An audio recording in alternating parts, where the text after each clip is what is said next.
হাজার চেষ্টা করলেও কেউ আগামী ডিসেম্বর জানুয়ারির আগে নির্বাচন করতে পারবে না, করাইতে পারবে না ইউনূস সাহেবকে দিয়ে। আমার ব্যক্তিগত ধারণা, তার এতদিনের যে তার স্টাইলটা আমি দেখলাম, মানে যে ফিল্ডটা তৈরি করতে হবে সেটার উপরেই মিনিমাম যেটা বলতেছে, আমি বলি নাই যে এটা চূড়ান্ত, কিন্তু তারা কিন্তু রাখছে 26শে জুন পর্যন্ত। 26শে জুন পর্যন্ত কিন্তু একটা লম্বা সময়, যেটা আমরা দেখতেছি 26শে জুন পর্যন্ত।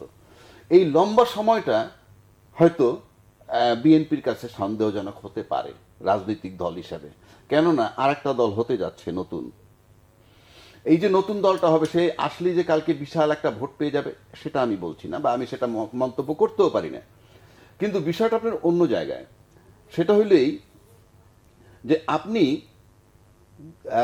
এই যে নিরপেক্ষতার প্রশ্নটা যে আনলেন এখানে, এই যে নিরপেক্ষ যতক্ষণ থাকবে, উনি নির্বাচন পর্যন্ত যদি নিরপেক্ষ থাকেন, তাইলে পরে তার অধীনে নির্বাচন হবে, নয়তো অন্য সরকারের দাবি আসবে।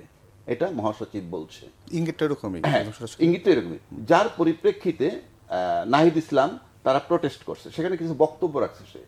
তারা বলছে, নাহিদ ইসলাম শুধু এইটাই বলে নাই, সে বলছে যখন সরকার গঠন করতে যাওয়া হইল 5ই আগস্টের পরে, তখন যদি সবাই মিলে একটা জাতীয় সরকার করতো, তাহলে ছাত্রদেরকে সেখানে নেওয়ার প্রয়োজন ছিল না। এবং সেই অভিযোগটা বিএনপির দিকেই করছে। কারণ সে কেন বলছে যে সুশীল সমাজ এবং রাজনৈতিক দলগুলা ফেসিবাদের বিরুদ্ধে যেতে চায়নি, কথাটা আপনি বুঝছেন।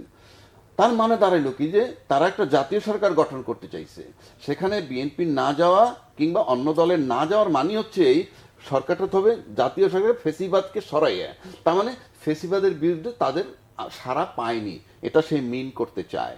1 নম্বর। 2 নম্বর হইল, তা এটা যদি হইতো তাইলে পরে ছাত্রদের যাওয়ার প্রয়োজন ছিল না, সেটাও বলছে। এবং কারেক্ট এটা, কারণ এই সব রাজনীতিবিদ যদি যাইতো, হ্যাঁ ঠিক আছে বাবা তোমরা আন্দোলন করো, ডোন্ট ওয়ারি, তোমরা সামনে পার্টি করো, জাগৃতাই করো, সময়মতো ইলেকশন হবে, সরকার গঠন। সুতরাং এটা হয় নাই। আরেকটা কথা কিন্তু সে বলছে, 5 বছরের আরেকটা কথা বলছে যে কি জাতীয় সরকারের কথায় তারা সম্মত হয়েছে, বলছে নির্বাচনের পরে। হ্যাঁ, নির্বাচনের পরে। নির্বাচনে যদি কথার কথা এই যে ইঙ্গিত, যে যদি মাঝখানে সে আরেকটা কথা বলছে, সেটা হচ্ছে যদি ওই সময় জাতীয় সরকার গঠন হইতো, তাহলে তার মেয়াদ হতো 5 বছর, লম্বা হইতো। সেটা হয়তো বিএনপি চায় নাই, সেটা সে মিন করছে, ভালো কথা। কারণ লম্বা হইলে জাতীয় সরকারের অসুবিধা তো ছিল না, কিন্তু তত্ত্ব তারা থাকে না। প্রশ্নটা হলো ওইখানে। যাই হোক, সেটা আমি রাজনৈতিক কারণে ঠিক বলবো, কিন্তু আমি তার ব্যাখ্যাটা ধরতেছি। তা আপনি যেহেতু দল আবার নির্বাচন করে জাতীয় সরকার করবেন, কথাটা গ্রহণযোগ্য না আমার কাছে। কেন? যেহেতু বলতেছে এই সরকার নিরপেক্ষ না থাকলে, কারণ এগুলো তো ইস্যু, এই যে জাতীয় নাগরিক কমিটি, এটা একটা ইস্যু হতে পারে। যদি আবার ছেলেটা কি বলছে, ছাত্ররা, যে আমরা সেনা শাসন কিংবা জরুরি অবস্থা চাই না। তার মানে কি, যে এই ইউনূস সরকার যাওয়ার মানে there is no option, either জরুরি অবস্থা অথবা সামরিক শাসন, যদি সে নির্বাচন প্রপারলি না দিয়ে যায়, এবং নির্বাচন পর্যন্ত যদি বিএনপি মনে করে সে নিরপেক্ষ না, তাহলে তার বিরুদ্ধে আন্দোলন হবে। সেটা কিন্তু তখন সেনা শাসন কিংবা জরুরি অবস্থা, এটাই সে মিন করে, এবং মিন করলে কিন্তু একটা লম্বা সময় যাবে, এবং লম্বা সময় গিয়ে যদি 1-11 মতো একটা নির্বাচন হয়, ওইটা আসা মানে স্মেল অফ 1-11। তখন এরা মনে করতেছে, এই ছাত্ররা বা এই যারা নাগরিক, তারা ভাবতেছে আরেকটা যদি এরকম হয়, তখন আওয়ামী লীগ পেয়েছিল 230টা সিট, বিএনপিকে দিয়েছিল 30টা, জোট পেয়েছিল 263টা আওয়ামী লীগের।